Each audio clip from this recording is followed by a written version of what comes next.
Alhamdulillah wassalatu wassalamu ala Rasulillah sayyidina wa maulana Muhammad ibni Abdillah wa ala alihi wa sahbihi wa man da'a bi da'watihi wa istanna bi sunnatihi ila yaumi liqa'i rabbih wa ba'd. Hadirin hadirat, muslimin muslimat, semua jamaah yang berhadir ini insyaallah dimuliakan Allah Subhanahu wa taala. Amin ya rabbal alamin. Saya ucapkan tahniah tahun baru hijrah 1447. Semoga kita semua istiqamah iman dan Islam. Amin ya rabbal alamin. Tajuk kita pada kajian duha ini, hijrah menuju ridha Allah Subhanahu wa taala. Yang pertama kita bahaskan dulu makna hijrah. Hijrah itu maknanya meninggalkan kota Makkah menuju kota Al-Madinah Al-Munawwarah, hijrah. Tapi kalau hari ini orang mengatakan marilah kita hijrah, kita nak pindah ke mana? Maka kata Nabi SAW, la hijrata ba'dal fath. Selepas Makkah itu diselamatkan, Fathu Makkah, dibebaskan daripada penyembahan berhala Lata, Uzza, Manat, Hubal, Jibti, Taghut, Naham, la hijrata ba'dal fath. Selepas Fathu Makkah tahun ke-8, maka tak ada lagi hijrah. Jadi kalau ada orang hari ini, marilah kita hijrah. Ya, pagi ini saya hijrah dari Kuala Besut ke Macang. Malam tadi tazkirah di Kuala Besut. Meninggalkan Kuala Besut, sekarang saya di Macang. Hijrah, meninggalkan. Lalu siapa sebenarnya yang hijrah itu?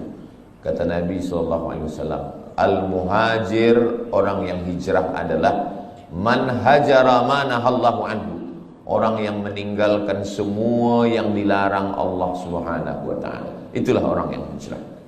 Jadi walaupun dia tiap-tiap tahun meninggalkan tahun 1446 tinggal, sekarang 1447. 1447 tahun hadapan kita akan tinggalkan 1448. Sebetulnya dia belum hijrah. Sebab apa? Belum meninggalkan yang dilarang Allah Subhanahu wa taala. Apa lagi yang dilarang Allah? Kita sudah meninggalkan khamar, kita tak ada minum khamar. Kita meninggalkan, zina, kita tak ada berzina. Kita meninggalkan judi, kita tak ada berjudi. Hasanatul abrar, sayyiatul muqarrabin. Menurut orang biasa-biasa sahaja itu baik. Tapi menurut orang yang amat sangat dekat dengan Allah, itu perbuatan yang tak baik. Menurut orang yang biasa, baik. Tapi menurut orang yang sudah amat dekat dengan Allah, itu sesuatu yang tak baik. Apa maksudnya? Banyak perbuatan yang kita sangka tak dosa, tapi sebenarnya dia adalah dosa. Ambil contoh.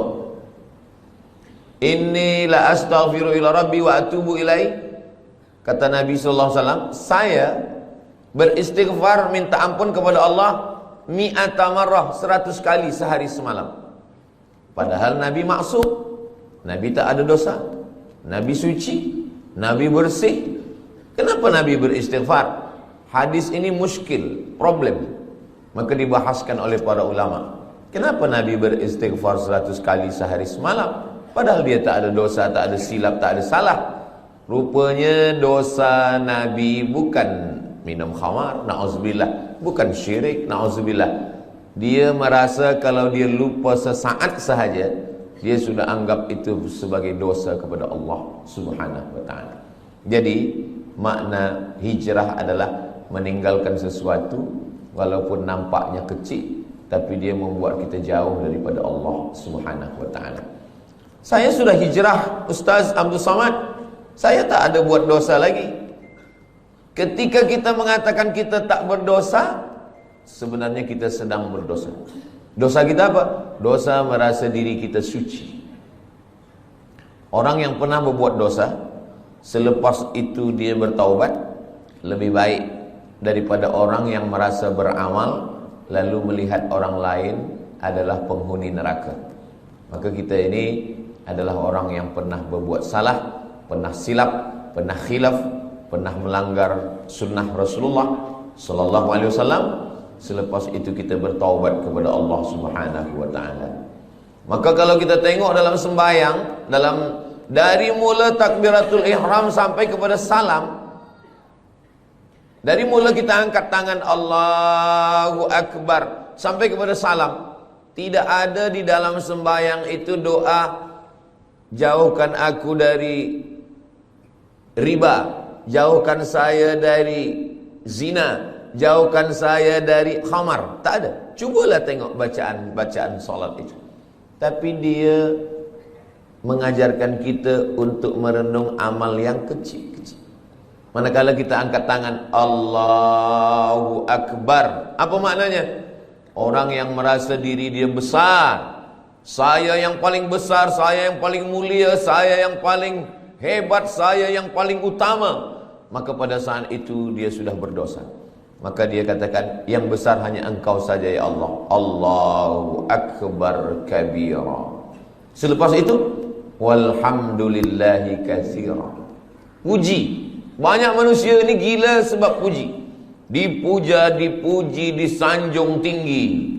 Maka saat itu kita katakan, yang memiliki segala pujian hanya Allah. Walhamdulillahi katsira. Apa dosa kita lagi? Dosa yang ketiga, merasa diri suci. Orang kalau sudah merasa diri suci, maka yang lain dia tengok kotor. Kalau dia tak berdosa, yang lain penghuni neraka. Maka saat itu kita katakan wa subhanallahi bukratan wa asila. Tiga inilah yang mencelakakan manusia. Pertama, merasa besar. Kedua, merasa terpuji. Ketiga, merasa suci. Maka tiga ini dibersihkan dalam sembahyang. Allahu Akbar kabira, walhamdulillahi katsira, wa subhanallahi bukratan wa asila. Kira-kira kita yang hadir ramai di Masjid Jami' Sultan Yahya Petra Macang ini, beramai-ramai tuan imam, datuk-datuk, datin-datin, semua yang berhadir jemaah ini, siapakah di antara kita ini yang terkena penyakit yang tiga ini? Pertama, merasa besar.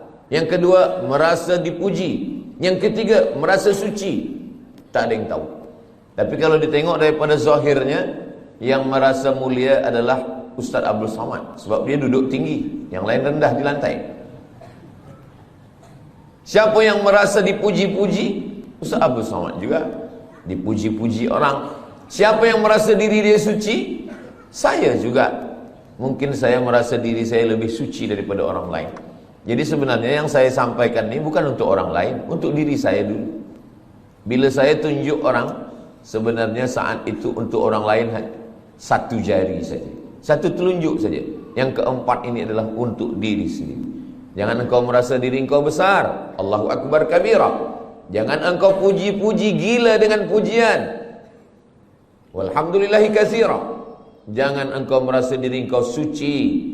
Wa subhanallahi bukratan wa asila. Jadi hijrah ini dibagi kepada tiga. Hijrah yang pertama, hijrahnya awam. Hijrahnya orang yang paling rendah. Hijrah meninggalkan syirik, hijrah meninggalkan zina, hijrah meninggalkan khamar, hijrah meninggalkan riba, hijrah meninggalkan ghibah. Hijrah nampak. Tapi ada hijrah yang kedua, hijrah meninggalkan takbur. Tak nampak. Kalau khamar, nampak dia minum khamar. Kalau judi, nampak dia main judi. Tapi judi dululah. Dulu orang main judi memang nampak. Sekarang tak nampak. Nampak macam baca Quran. Rupa judi online. Judi nampak. Orang yang minum khamar tahu bahwa dia sedang buat dosa. Orang yang berzina tahu bahwa dia sedang buat dosa. Orang yang sedang berjudi tahu bahwa dia sedang buat dosa. Ini hijrah yang rendah sekali. Tapi ada hijrah yang lebih tinggi lagi. Orang yang merasa diri dia sudah beramal, orang yang merasa diri dia paling banyak sedekah, orang yang merasa diri dia paling banyak zikir, Saya yang paling banyak sembahyang sunat. Saya yang paling banyak pergi ke Makkah setahun 2 kali. Saya yang paling banyak. Makanya ada kitab Talbis Iblis. Iblis itu bila dia tak berhasil mengajak orang minum khamar, bila dia gagal mengajak orang berzina, bila dia gagal mengajak orang syirik, dia masuk dari pintu yang kedua. Apa itu? Dia buat orang merasa beramal. Yang pertama ni banyak orang sukses, banyak orang berhasil. Dia tidak berjudi, dia tidak berzina, dia tidak minum khamar. Tapi manakala iblis masuk dari pintu level yang kedua, yang lebih tinggi, yaitu merasa diri lebih mulia, merasa diri sudah banyak amal, merasa diri penghuni surga, merasa yang lain adalah kotor. Pada saat itu, apa kata Nabi SAW? Man kana fi qalbihi, siapa yang dalam hatinya mithqala habbatin min khardalin min kibrin, siapa yang dalam hatinya ada sombong, angkuh sebesar biji sawi, la yadkhulul jannah, tak masuk surga. Man kana fi qalbihi, siapa yang dalam hatinya mithqala habbatin min khardalin min kibrin, ada sombong, merasa diri lebih saja. Iblis masuk ke dalam neraka bukan kerana digoda syaitan. Tidak ada satu pun ayat, tak ada satu pun hadis yang mengatakan bahwa iblis masuk ke neraka kerana digoda syaitan. Tak ada. Sebab apa? Sebab syaitan dialah induk syaitan. Macam mana syaitan nak goda dia? Iblis tidak pernah menyembah Lata, Uzza, patung, kayu, batu, hantu, tak ada. Iblis tidak menyembah apapun. Dia menyembah Allah. Lalu kenapa dia keluar daripada surga? Allah Ta'ala bertanya. Allah bertanya bukan Allah tak tahu. Allah Maha tahu. Tapi Allah nak bagi tahu bagi sesiapa sahaja yang tak tahu. Malaka anta takabbara fiha. Kenapa engkau merasa diri engkau besar? Engkau merasa diri engkau mulia, wahai iblis. Apa kata iblis? Khalaqtani min nar. Engkau ciptakan aku daripada api. Wa khalaqtahu min tin. Adam kau ciptakan daripada tanah. Ana khairum minhu. Saya lebih mulia daripada dia. Iblis dikeluarkan daripada surga bukan kerana minum khamar, bukan kerana berzina, bukan kerana menyembah berhala, bukan kerana perbuatan yang zahir, tetapi kerana perbuatan yang batin. Jadi hijrah kita adalah meninggalkan yang zahir. Selepas itu level yang kedua adalah meninggalkan yang batin. Hasad, dengki, busuk hati, merasa mulia, merasa lebih hebat, merasa banyak amal. Tapi ada yang lebih tinggi lagi, lalai mengingat Allah Subhanahu wa ta'ala. Wala takum minal ghafilin. Jangan jadi orang lalai. Itu maka bila kita, semua gerak kita ini mesti cepat balik kepada Allah. Kenapa dalam Islam ni banyak betul doa. Nak makan, Allahumma barik lana fima razaqtana wa qina azabannar. Selepas makan, alhamdulillahilladzi at'amana wa saqana. Nak tidur, bismika Allahumma ahya wa amut. Jangan dibaca sekarang, boleh tertidur. Jaga daripada tidur. Alhamdulillahilladzi ahyana ba'da ma amatana wa ilaihin nusyur. Menengok muka di cermin, innalillahi wa inna ilaihi raji'un. Allahumma kama hassanta khalqi fahassin khuluqi. Kenapa banyak betul dalam Islam ni doa-doa? Naik kereta, subhanalladzi sakhkhara lana hadza wa ma kunna lahu muqrinin wa inna ila rabbina lamunqalibun. Bismillahirrahmanirrahim majraha wa mursaha inna rabbil ghafurur rahim. Kalau orang faham, sebenarnya setiap gerak kita mesti ingat kepada Allah Subhanahu wa ta'ala. Inilah hijrah level yang ketiga.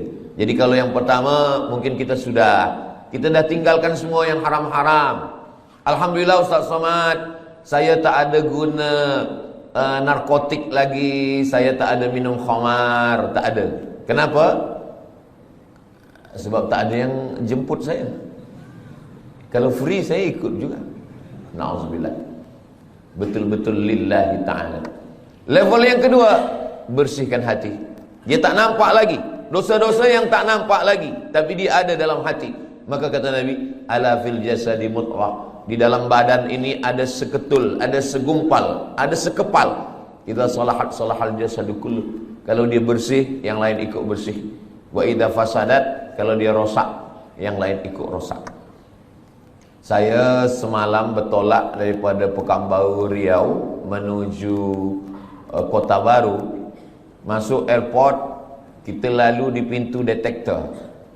Kalau ada bawa besi atau bawa pisau, bawa apa, dia berbunyi. Dia berbunyi. Tak boleh lalu. Ustaz, jangan masuk dulu. Alhamdulillah. Kalaulah ada pintu macam itu juga, orang Jepun buatkan pintu detektor, tapi dia bukan untuk besi. Detektor untuk penyakit takbur. Dipasang di pintu Masjid Jami' Sultan Yahya Petra Macang. Siapa yang masuk pintu ni berbunyi. Jamaah lalu berbunyi dia kecil. Tit. Tapi bila Ustaz Somad lalu, tit gitu. Selepas itu Ustaz Somad pula yang bercakap kepada jamaah bagi tazkirah, marilah kita bersihkan hati kita. Semua jamaah tersenyum. Hati Ustaz lebih kotor daripada hati kan? Sebenarnya kita dimuliakan Allah bukan kerana kita mulia, tapi karena Allah masih sayang, lalu dia menutupi isi hati kita. Cuba kalau Allah tak sayang, sekali kita sombong, Allah tumbuhkan satu tai lalat di muka kita. Mungkin muka kita ini dah hitam semua. Sekali kita merasa hasad, terus saja dinampakkan Allah secara zahir. Tapi Allah masih sayang dengan kita. Allah masih tutup aib kita. Allah masih sayang dengan kita. Allah tak nampakkan itu di hadapan manusia. Maka amalan yang paling elok adalah amalan istighfar. Astaghfirullahalazim alladzi la ilaha illa huwal hayyul qayyum wa atubu ilaih. Amalan yang lain boleh membuat orang sombong. Saya khatam Quran 1 hari 2 juzuk. Saya khatam Quran 1 bulan 10 kali. Boleh buat orang sombong. Saya profesor, boleh buat orang sombong. Tapi amalan istighfar, makanya ada orang kadang istighfar saja amalannya, astagfirullah, astagfirullah. Tapi jangan sebab tazkirah ini dibalik-balik. Saya tak ingin kaji kita ini dibalik. Selepas ini bila ada orang, maksud saya, bila selama ini memang hafaz Quran, teruslah murajaah, jangan berhenti. Jangan sebab tazkirah Ustaz Abdul Somad ni, nanti petang balik dari Masjid Jami' ni ditanya, awak tak baca Quran? Nanti kalau baca Quran ni kita boleh sombong. Jadi kita istighfar sahaja. Bukan itu maksud saya. Kita tetap baca Quran, kita tetap hafaz Quran, kita tetap buat baik sedekah, tapi bersihkan hati kita dengan memperbanyak istighfar. Istighfar pun betul-betul dari lubuk hati yang paling dalam. Itulah makna hijrah. Astaghfirullahalazim alladzi la ilaha illa huwal hayyul qayyum wa atubu ilaih. Sebab setengah orang ada dia nak ingin supaya banyak. Sebab kata tok guru, engkau istighfar 100 kali sehari. Sebab dia nak banyak, maka istighfar ni dia cakap bunyi banyak-banyak hingga bunyinya pun tak nampak lagi. Bila kita dengar dekat entah apa-apa kan, macam makan bubur kacang hijau panas. Kita tidak begitu. Kita sebab ingin banyak bukan berarti cepat. Maka kita tetap pelan. Astaghfirullahalazim alladzi la ilaha illa huwal hayyul qayyum wa atubu ilaih. Apa janji Nabi sallallahu alaihi wasallam untuk orang yang banyak istighfar? Man lazimal istighfar, siapa yang membanyakkan istighfar, siapa yang melazimkan istighfar, ja'alallahu lahu min kulli dhiqin makhraja. Segala kesempitannya Allah bagi makhraja, kelapangan. Wa min kulli hammin faraja, segala kesusahannya dibagi Allah kebahagiaan. Wa razaqahu min haitsu la yahtasib, diberi Allah rezeki dari jalan yang tidak disangka-sangka. Semoga kita termasuk orang yang beristighfar insyaallah. Itu janji Nabi. Janji Allah Ta'ala dalam Al-Quran untuk orang yang beristighfar ada 6. Surat Nuh ayat 10 hingga 11. Faqultu astaghfiru rabbakum, perbanyaklah beristighfar kepada Allah. Innahu kana ghaffara, diampunkan Allah dosa. Yursilis samaa'a 'alaikum midrara, diturunkan hujan. Wa yumdidukum bi amwalin, diberikan harta. Wa banin, anak. Wa yaj'al lakum jannatin, diberikan taman-taman surga. Wa yaj'al lakum anhara, diberikan sungai. Makna sungai adalah rezeki yang tak putus. Makna sungai adalah kelapangan hati. Makna sungai adalah anak yang soleh. Makna sungai adalah hati yang lapang. Begitulah Allah memberikan keutamaan istighfar. Maka setiap ingat dosa, setiap rasa kita lebih suci, setiap merasa kita lebih mulia, setiap merasa ada hasad dengki, setiap merasa, maka kita katakan astaghfirullahaladzim alladzi la ilaha illa huwal hayyul qayyum wa atubu ilaih. Kalau kita tengok nabi-nabi itu, nabi-nabi itu dia tak ada minta. Di dalam 3 kegelapan, gelap malam, gelap laut, gelap perut ikan. Dalam gelap malam 1 gelap, dalam gelap laut 2 gelap, gelap perut ikan 3 gelap. Dan dia tak ada minta, keluarkan aku dari gelap ini, terangkanlah ya Allah. Tak ada. Apa doa? Apa minta dia? La ilaha illa anta subhanaka inni kuntu minaz zalimin. Anak kita pun hafaz. Cuma kadang kita lupa. Bila lampu padam, kita pun terkejut. Padahal kita hafaz. La ilaha illa anta subhanaka inni kuntu minaz zalimin. Banyak orang menghafaz doa. Banyak orang menghafaz doa, tapi setakat menghafaz. Bila kita hanya menghafaz doa dan kita lupa bila peristiwa itu terjadi, maka kita lebih kurang macam burung yang boleh bercakap. Burung bila diajar dia bercakap, good morning, good morning, good morning. Pukul 5 petang pun bila kita datang, good morning juga dia kata. Sebab apa? Sebab dia menghafaz saja. Banyak orang menghafaz doa, tapi dia tidak berdoa. Banyak orang menghafaz zikir, tapi sebenarnya dia tidak berzikir. Maka makna zikir itu adalah mulut menyebut, hati mengingat, fikiran dengan penuh kesedaran. Mulut menyebut subhanallah, walhamdulillah, la ilaha illallah, wallahu akbar. Afdalu dzikri fa'lam annahu la ilaha illallah. Lalu kemudian hati mengingat. Kalau mulut menyebut berbunyi, bersuara, lidah bergerak, tapi ketika hati tak ada bunyi, tak ada suara. Makanya kalau ada seseorang diam saja, itu dia sedang mengingat. Bila kita tanya, awak ingat siapa? Bini saya. Alhamdulillah, asal jangan bini orang, na'udzubillah.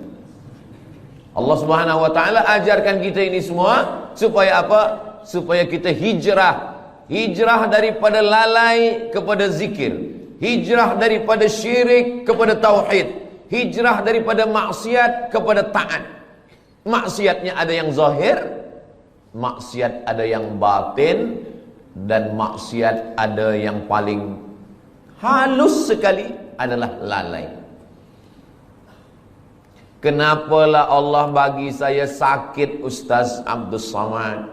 Padahal saya ni kalau sihat, saya boleh membina masjid. Kalau sihat, saya boleh menolong anak yatim.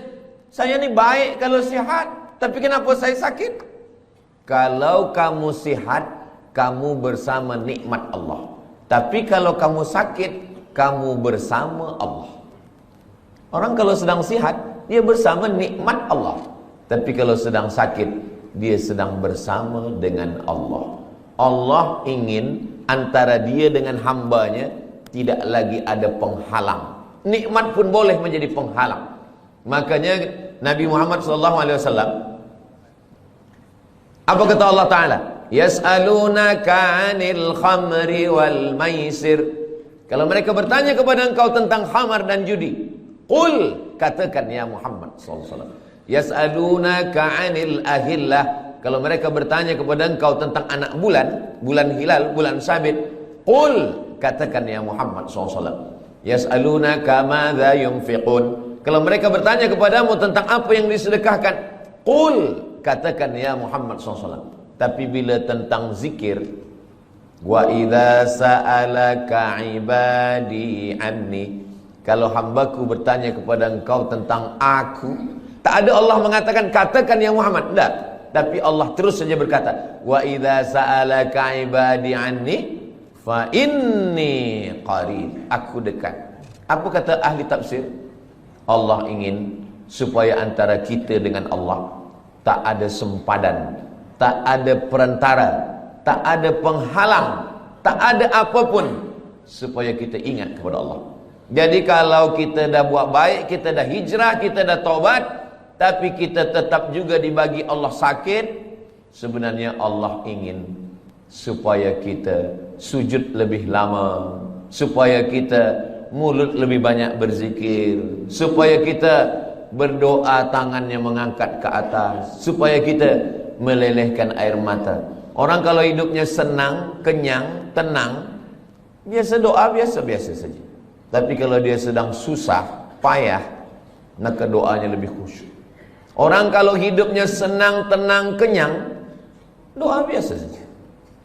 Kadang doa pun tangan di atas kaki. Kalau ada orang berdoa tangan di atas kaki, itu sama maknanya nak bagi-bagilah ke tidak pun tak apa. Tapi kalau Nabi, cubalah tengok macam mana Nabi berdoa malam perang Badar. Nabi pada malam perang Badar, tarikh 2 hari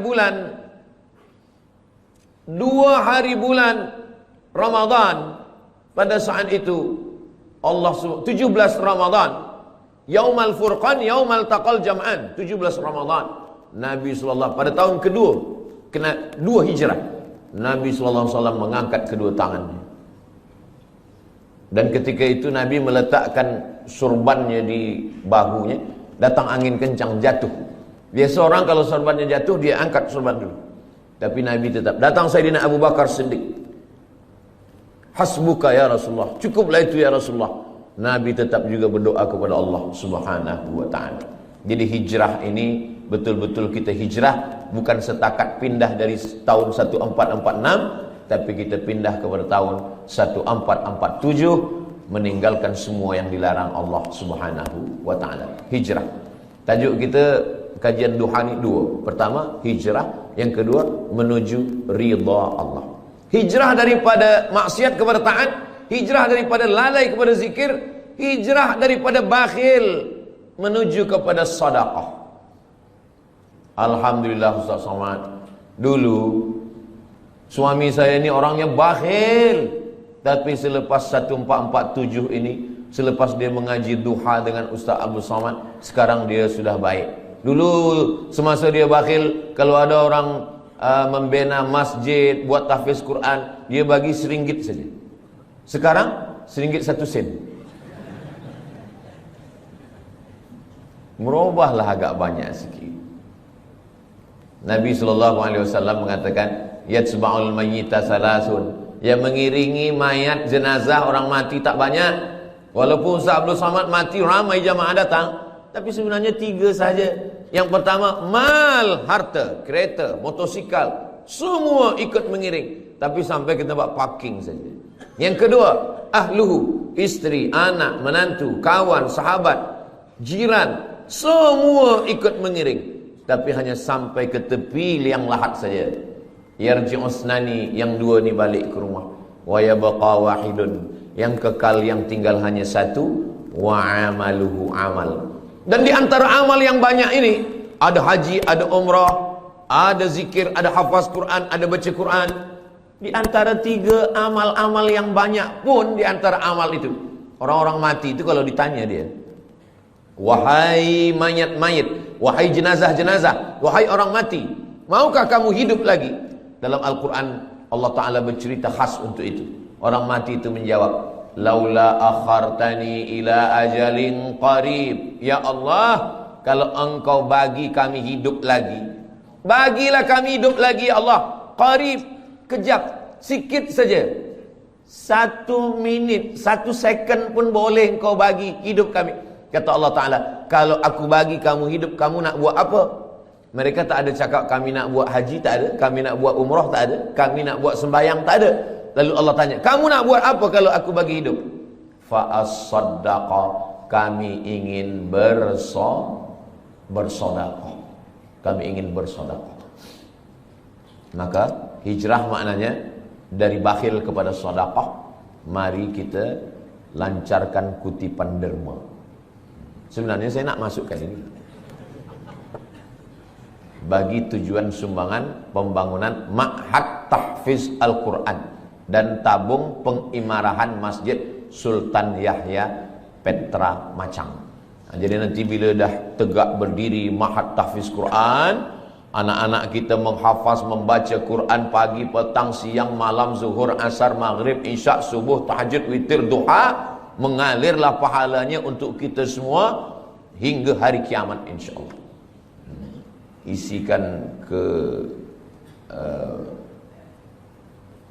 jangan saya yang isi, bawakan kepada semua jamaah supaya itu akan menjadi amal jariah yang akan menjadi bekal kita nanti menghadap Allah Subhanahu wa taala. Kemana duit ringgit tadi hilang pula?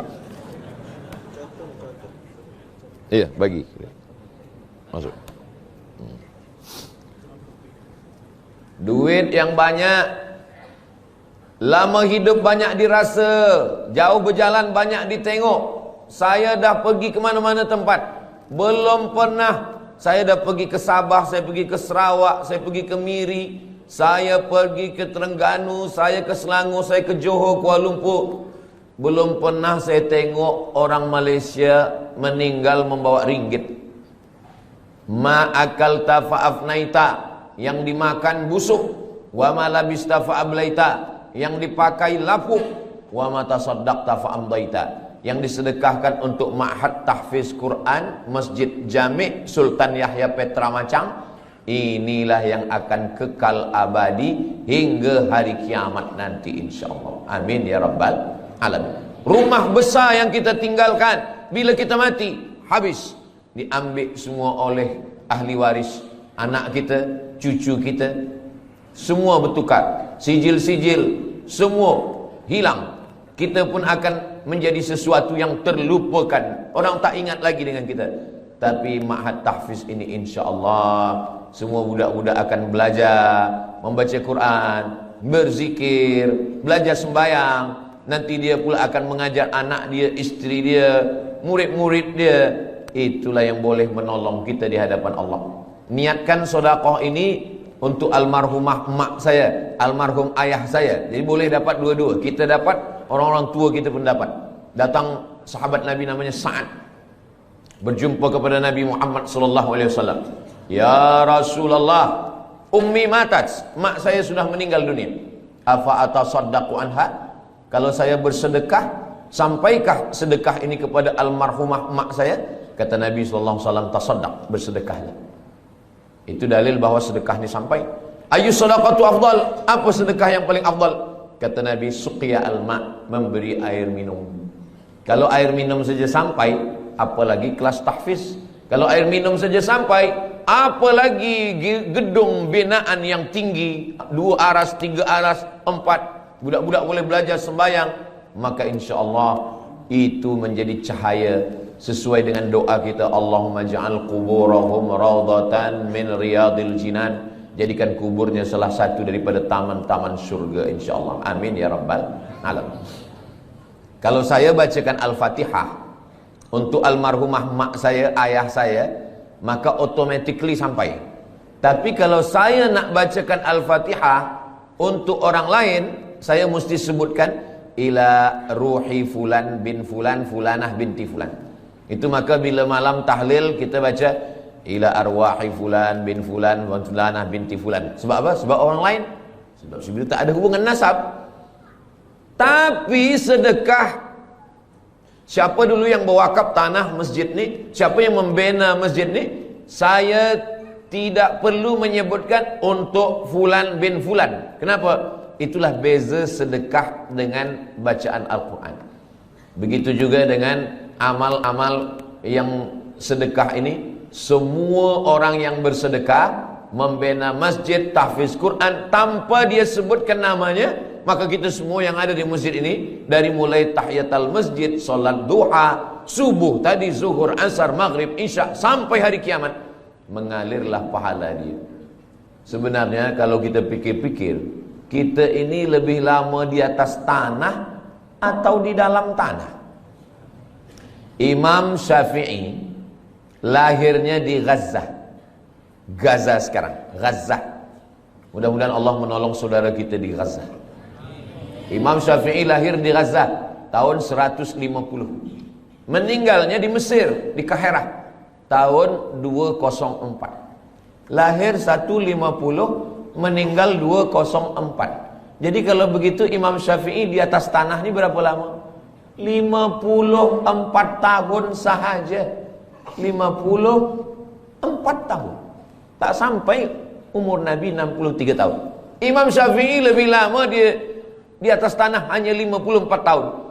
Imam Syafi'i meninggal tahun 204. Hari ini sudah 1447. Maknanya Imam Syafi'i di dalam tanah, di alam barzah sudah lebih 1200 tahun. Tapi Imam Syafi'i amal dia tak putus. Malaysia, Patani, Brunei Darussalam, Moro Filipina, Indonesia, Yaman, Mesir, Iraq, Jordan, semua bermazhab Syafi'i. Jadi kalau kita tengok jam, itu setiap detik, itu setiap second, itu orang menyebut Syafi'i, Syafi'i, Syafi'i, Syafi'i, Syafi'i, Syafi'i. Dari mana kita tahu sembahyang? Dari perukunan Melayu. Perukunan Melayu itu diambil daripada mana? Dari kitab Sabilal Muhtadin, Syekh Muhammad Arsyad Al-Banjari. Sabilal Muhtadin diambil daripada mana? Dari kitab-kitab fiqh mazhab Syafi'i. Kitab fiqh mazhab Syafi'i yang paling kecil, Matan Taqrib. Yang agak besar, Fathul Qarib. Yang lebih besar, I'anatul Talibin. Yang lebih besar, Kanzur Raghibin Mahalli. Yang lebih besar lagi, Al-Majmu' Syarah Muhazzab, Imam Nawawi. Imam Nawawi itu siapa? Imam Nawawi, imam besar kedua dalam mazhab Syafi'i. Imam Nawawi dapat ilmu dari mana? Dari guru-guru dia, sampailah kepada Imam Al-Muzani, sampai kepada Imam Al-Buaiti, sampai kepada Imam Rabi'. Lalu kemudian Imam Buaiti, Imam Muzani, Imam Rabi' ini dapat, Al-Muradi dapat ilmu dari mana? Mereka belajar kepada Imam Syafi'i. Tadi saya sarapan makan pagi di hotel. Selepas itu datang seorang. Muka dia saya tengok macam Arab. Lalu dia tanya, "Ini orang yang ada di sini ni mazhabnya apa?" kata dia. Kata saya, "Ini negeri Melayu ni mazhabnya ala mazhabil Imam Syafi'i. Mereka ni semuanya mazhab Syafi'i," kata saya. "Oh," kata dia. Rupanya dia subuh tadi sembahyang di masjid. Dia terkejut. Saya tanya, "Awak dari mana?" "Saya dari Perancis, dari Paris," kata dia. "Oh, Paris ni mazhab apa agaknya?" "Negeri awak dari mana?" "Saya dari Aljazair, Maghribi, Aljazair, Tunisia, Libya, Mauritania, Andalusia, itu mazhabnya mazhab Maliki." Patutlah dia terkejut. Mungkin dia tak tahu tentang mazhab Syafi'i. Macam mana beza Maliki dengan Syafi'i ini? Mazhab Maliki, tangan dia turun lepas ke bawah. Mazhab Syafi'i, dia letakkan tangan. Maliki lepas ke bawah. Mazhab Maliki tak ada baca bismillah, terus saja alhamdulillah. Allahu Akbar. Alhamdulillahi Rabbil Alamin. Oh, kalau begitu Makkah Madinah itu Maliki? Tak, itu Hambali. Hambali ada bismillah, tapi kecil aja. Alhamdulillahi Rabbil Alamin. Sedangkan mazhab Syafi'i, bismillah dia jahar. Bismillahirrahmanirrahim. Subuhnya mazhab Syafi'i berkunut selepas rukuk. Sami'allahu liman hamidah. Allahumma hdina fi man hadait. Maliki kunut dia selepas ayat sebelum rukuk. Qul huwallahu ahadunillahus samadu lam yalid wa lam yulad wa lam yakul lahu kufuwan ahad. Kunut dia tak berbunyi. Mazhab Syafi'i kunut dia setengah berbunyi, setengah sir. Mazhab Maliki kunut dia tak berbunyi semua. Mazhab Hambali tak berkunut. Kalau suami saya Ustaz Abdul Somad, dia tak berbunyi, tak berkunut dan tak sembahyang.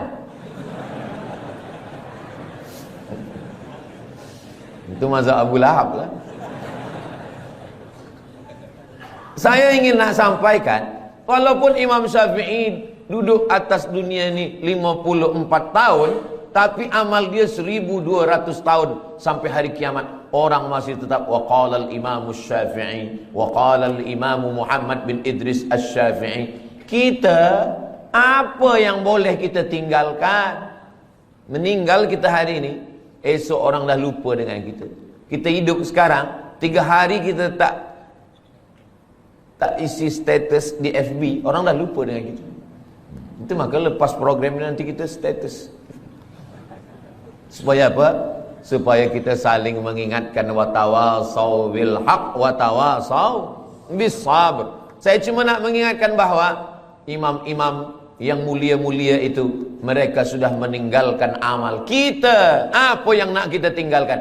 Inilah yang kita nak tinggalkan. Ma'had Tahfiz Quran Masjid Jami' Sultan Yahya Petra Macang. Kalau nanti tegaklah binaan Tahfiz Quran ini, Ustaz Abdul Somad balik ke Pekanbaru Riau. Ustaz Abdul Somad bukan orang Kelantan.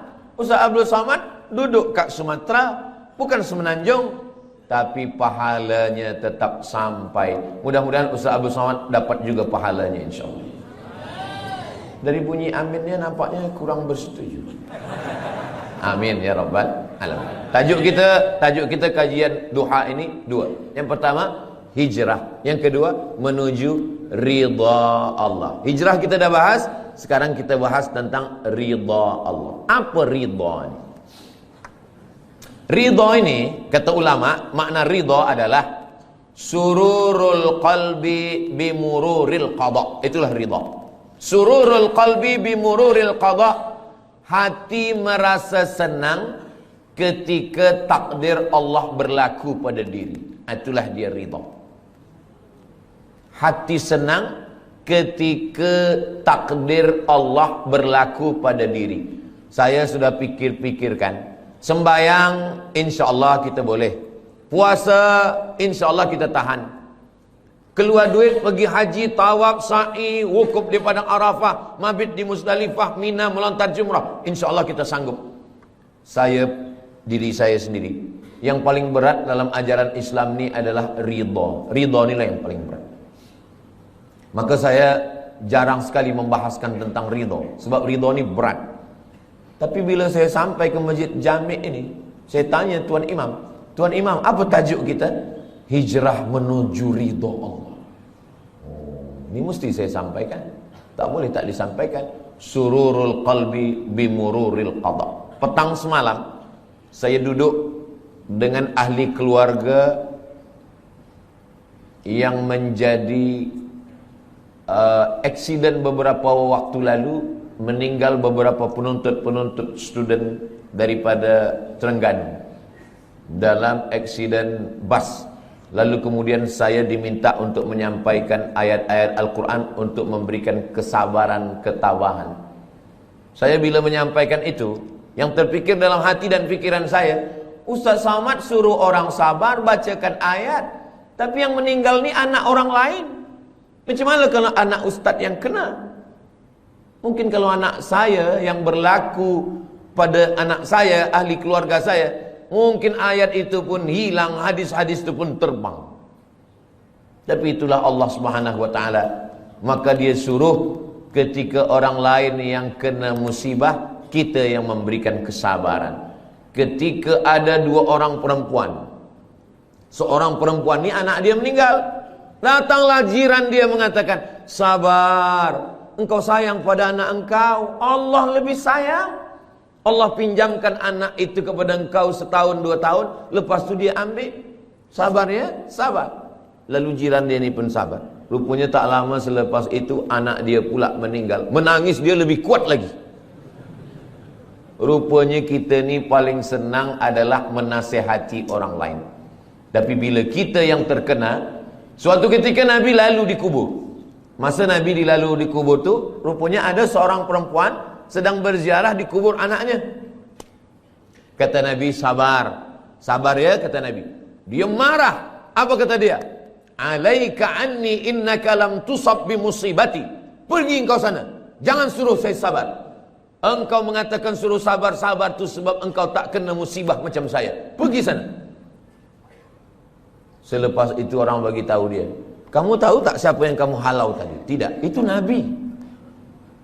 Oh. Lepas itu dia pun pergi jumpa Nabi SAW. Ya Rasulullah, maafkan saya. Saya tadi memang tersilap, terlupa saking susahnya hati saya. Saking kan sedihnya hati saya, anak saya meninggal, maka saya halau engkau ya Rasulullah. Kata dia, sekarang saya dah sabar ya Rasulullah. Apa kata Nabi? Innamas sabru fi sadmatil ula. Sabar itu pada pukulan yang pertama. Pada saat kita terpukul yang pertama, disitulah nampak mana yang ridha, mana yang tidak. Mudah-mudahan kita dibagikan Allah keridhaan insyaallah. Ustaz, pernahkah mengalami musibah? Ya, saya ikut exam untuk menjadi pensyarah. Dari mula bawah saya dah ikut. Dia tanya mana sijil BA. Ni sijil BA daripada Azhar. Mana sijil master? Ni sijil master daripada Darul Hadis Al-Hasaniyah Maghribi.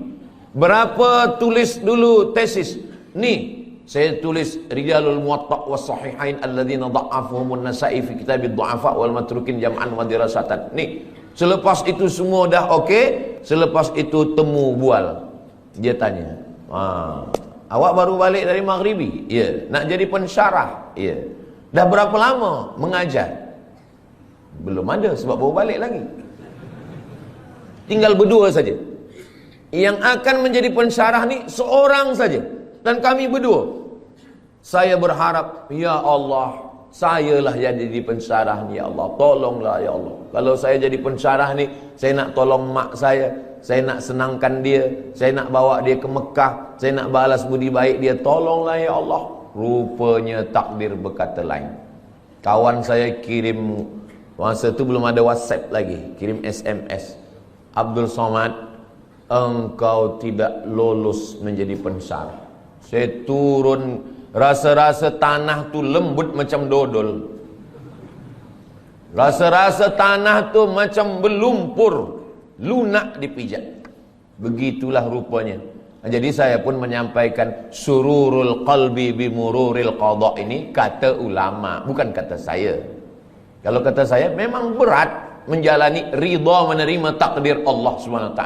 Seorang pemuda datang, saya dah doakan lama supaya berjodoh menikah dengan dia dalam tahajud saya ya Allah. Tiba-tiba saja datang jemputan, barakallahu lakuma wa baraka alaikuma wa jama'a bainakuma fi khair. Macam mana ni Ustaz Abdul Somad? Tentu saya nak kuatkan hati dia. Kuatkan hati kamu. Bunga bukan setangkai, kumbang bukan seekor. Patah tumbuh hilang berganti, hilang satu tumbuh seribu. Oh, dia boleh kuat. Saya kuat Ustaz. Tiba balik di rumah, meleleh air mata. Hancur berkeping. Saya nasihatkan kepada pemuda-pemuda belia-belia, maka lapangkan hati, pandang jauh dunia. Dunia ini, jangan menjadi pemuda belia berkata, engkaulah perempuan satu-satunya.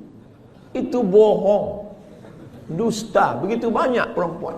Saya saja, saya yang sudah tua macam ini, yang umur sudah 48 tahun, lahir 18 hari bulan Mei 1977, dah tua, kurus, hitam. Cubalah tengok di komen-komen Instagram, di YouTube tu, masih ada orang tulis, Ustaz Abdul Somad, jadikan saya yang kedua ya. Saya nak bagi tahu supaya dunia ni bukan sempit betul. Dunia ni sebenarnya lapang. Lalu yang membuat dunia ni sempit siapa? Kita sendirilah yang membuat dunia ini sempit. Dunia ini adalah apa yang ada dalam fikiran kita. Makanya Nabi Musa dengan Nabi Muhammad SAW itu beza. Kalau Nabi Musa itu dia berdoa, Rabbi syrahli sadri, lapangkan dadaku, wa yassirli amri, mudahkan urusanku, wahlul uqdatan min lisani, lancarkan lisanku, yafqahu qauli, supaya orang faham apa yang aku sampaikan. Tapi Sayyidina Muhammad SAW, dia belum berdoa Allah dah bagi. Apa kata Allah? Alam nashrah laka sadrak. Sudah aku lapangkan dadamu. Maka saya dua-dua ini saya pakai. Rabbi syrah li sadri wa yassir li amri wahlul 'uqdatam min lisani yafqahu qawli. Tapi yang untuk Nabi Muhammad pun saya baca juga. Alam nashrah laka sadrak wa wada'na anka wizrak alladhi anqadha dhahrak wa rafa'na laka dhikrak. Dua kali Allah ulang. Fa inna ma'al usri yusra. Sekali lagi. Inna ma'al usri yusra. Kenapa diulang dua kali? Kata ahli tafsir, at-tikrar lit-taukid. At-tikrar diulang-ulang itu lit-taukid, untuk menekankan makna. Esok kabar-kabarnya Ustaz Somad datang ke Masjid Jami' Sultan Yahya Petra Macang. Betul. Tapi dia ragu, dia tanya lagi. Betul kah Ustaz Somad? Betul, betul, betul. Dia ragu, dia tanya 3 kali. Betul kah Ustaz Somad esok datang? Wallahi, tallahi, billahi. Dia datang. Rupanya betul-betul datang. Jadi pengulangan itu maka diulang Allah. Fabi ayyi ala'i rabbikuma tukadziban. Kenapa kamu masih mendustakan lagi nikmat Allah Subhanahu wa taala? Nah, macam mana kita boleh mencapai sururul qalbi bi mururil qada? Ustaz Abdul Somad nak bahaskan tentang hati senang menerima takdir. Dia pun dulu waktu menerima takdir itu dia risau, dia gelisah, dia susah. Kita semasa senang banyak kawan, semasa gelak banyak sahabat. Tapi bila kita susah, kita sedang dipertemukan dengan teman sejati. Orang yang senang, ketawa, banyak kawan. Tapi kalau kita sedang susah, disitulah kita punya sahabat yang baik. Ketika Nabi dikejar dalam peristiwa hijrah, siapa sahabat-sahabat yang paling dekat? Sayyidina Abu Bakar Siddiq, Sayyidina Ali bin Abi Talib. Maka kalau kita ingin ridha kepada takdir Allah, jangan bersendirian. Man syadda finnar. Siapa yang sendiri-sendiri masuk neraka. Alaikum bil jamaah, maka hendaklah kita berjamaah. Masalul mukminin kamasalil asjar. Orang beriman ini macam pokok kayu. Pokok kayu kalau dia sebatang, datang angin kencang patah. Tapi kalau pokok kayu ini ramai, pokok kayu yang ramai, datang angin dari sini, ditolong kayu yang ini.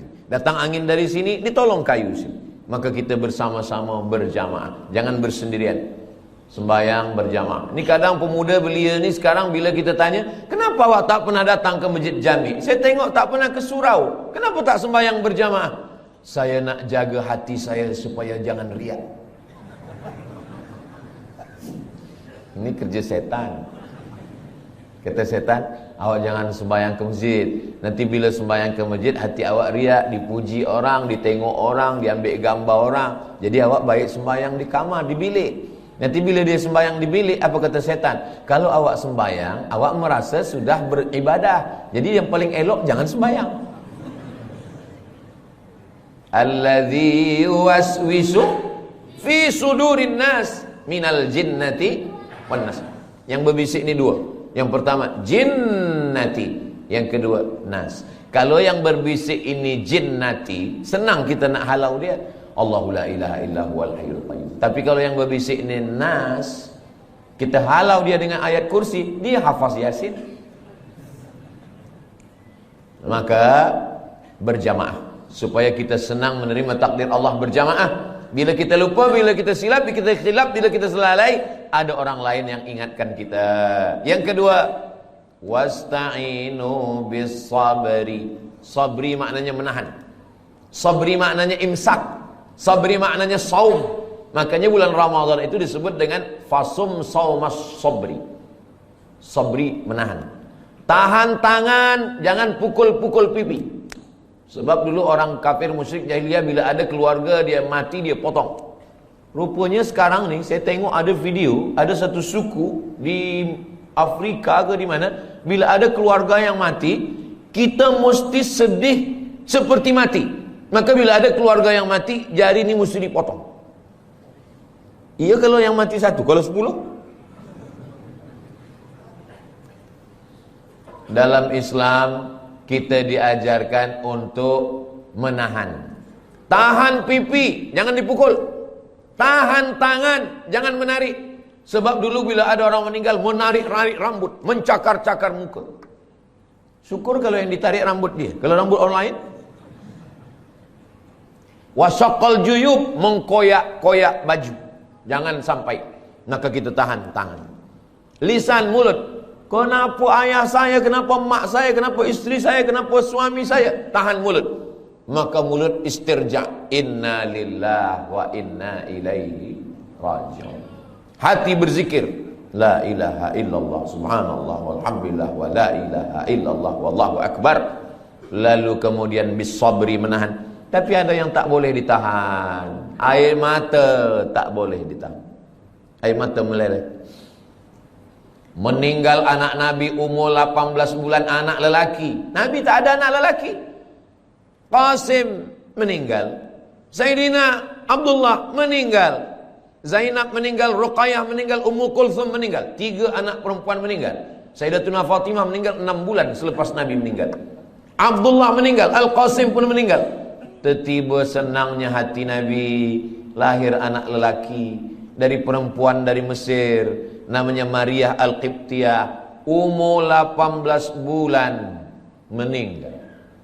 Siapa yang punya anak 18 bulan, sedang comel-comelnya, sedang elok-eloknya, sedang sayang-sayangnya, meninggal, menangis Nabi. Datang sahabat bertanya, "Ama tarda ya Rasulullah?" Apakah engkau tidak ridha ya Rasulullah? Kata Nabi, saya ridha. Kalau engkau ridha, kenapa menangis? Kata Nabi, ini air mata kasih sayang. Itu maka menangis boleh. Ada perempuan menangis, lalu kemudian Abu Bakar marah. Jangan menangis, kata Abu Bakar. Kata Nabi SAW. Kata Umar, jangan menangis, kata Umar. Kata Nabi SAW, da'hunna ya Umar, biarkan mereka. Yang tak boleh itu meratap, yang tak boleh itu meraung. Adapun melelehkan air mata, maka itu adalah air mata kasih sayang. Bahkan Nabi ketika menguburkan sahabat namanya Utsman bin Maz'un, Nabi turun ke liang lahatnya, Nabi pegang jenazahnya, dan air mata Nabi meleleh hingga sampai kepada janggut Nabi. Kalau air mata sampai kepada janggut, itu bukan setetes 2 tetes, tapi banyak. Itu menunjukkan air mata kasih sayang Nabi Muhammad sallallahu alaihi wasallam. Bila nanti jamaah yang ada di Macang mendapatkan berita Ustaz Abdul Somad meninggal, jangan datang ke Riau, jangan datang ke Pekanbaru, jangan datang melawat menengok jenazah saya. Kenapa macam tu Ustaz? Sebab tangan saya tak boleh menghapus air mata. Tapi kalau nampak-nampaknya saya ni lebih kurus, saya ni lebih tua, mungkin kalau masalah mati ni nampaknya saya lebih dulu. Janganlah macam tu Ustaz, kami ingin Ustaz sihat, lebih lama tazkirah. Maksudnya saya lebih dulu mengiring jenazah awak. Mati mana ada kita tahu. Orang mati itu bukan kerana dia berperang, orang mati bukan kerana dia naik kereta. Orang kalau udah sampai ajalnya, duduk di rumah, makan, batuk pun mati. Itulah punca daripada tauhid. Tapi kalau manusia berpikir, kalaulah dulu dia tak pergi, kalaulah dulu dia begini, kalaulah dulu dia tak minum, kalaulah dulu dia tak banyak makan, kalaulah dulu, kalau. Itulah yang merosakkan fikiran manusia. Satu kalau akan disusul oleh, kalaulah dulu dia tak banyak minum gula, kalaulah dulu dia tak makan kambing, kalaulah dulu dia tak makan roti, kalaulah dulu dia tidak. Padahal yang tak makan pun mati juga. Maka sebenarnya kulu, makanlah, wasrabu, minumlah, wala tusrifu, jangan mubazir, jangan melampau, jangan berlebih-lebihan. La ta'tadu, jangan melampau. Innallaha la yuhibbul mu'tadin. Allah tak suka pada orang yang melampau. Lalu kemudian bagaimana cara supaya kita ini boleh ridha? Nanti sampai masanya kita semua akan disila masuk ke dalam syurga Allah. Apa kata malaikat? Apa kata Allah? Wasiqal ladzina taqaw rabbahum ilal jannati zumara. Mereka semuanya akan dibawa masuk ke dalam surga. Begitu mereka sampai di surga, apa kata malaikat? Salamun qawlam mir rabbir rahim. Apa kata malaikat? Salamun alaikum, selamat, tahniah, tibatum, kamu sudah berbuat baik, fadkhuluha khalidin, masuklah kamu ke dalam surga khalidin, kekal selamanya, tak keluar lagi daripada surga. Mudah-mudahan kita semua masuk surga insyaallah. Selepas kita masuk surga semua, Allah bertanya, "Madza turidun?" Wahai orang yang sudah masuk surga, "Madza turidun?" Kamu nak apa lagi? Apa yang kamu nak? Semua dah ada. Semua sudah ada di surga. Tapi kemudian mereka berkata, "Kami nak satu ya Allah." Yang belum ada satu. Semua dah ada. Makanan semua dah ada. Tapi ada satu yang kami belum dapat. Apa dia? Ridhamu. Kata Allah, yang dapat ridhaku hanya orang yang ridha menerima takdir. Itulah kenapa kita selalu berdoa masa kita tawaf, subhanallah walhamdulillah wa la ilaha illallah wallahu akbar. Begitu kita sampai pada rukun Yamani,